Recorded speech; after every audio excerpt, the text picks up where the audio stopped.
Hey everyone, welcome back to Twinges 英会話。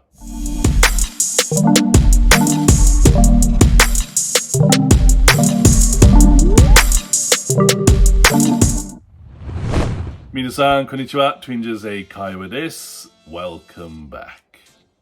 で、今日のワンポイントレッスンは Phrasal Verb、句動詞。で、今日の Phrasal Verb は to gross out。To gross out means to be disgusted by someone or something. 誰か、または何かに嫌悪感を抱く。例えば、You're gonna gross people out if you eat like that. そんなものを食べたら人に嫌われます。でもう一つ。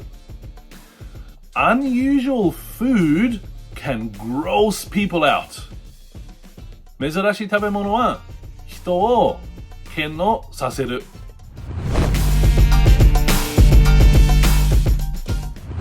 で、最後もう一つ。My brother always tries to gross me out. 私の兄はいつも私を嫌悪しようとします。はい、皆さん、じゃあもう一回。To gross out. To be disgusted by someone or something. 誰かまたは何かに嫌悪感を抱く。はい、皆さん勉強しましたか？はい、よかった。それで質問ならば、提案ならば、みんな下コメントお願いします。で、皆さんいつも見る本当にありがとう。Thank you for watching and see you in the next one. Bye bye.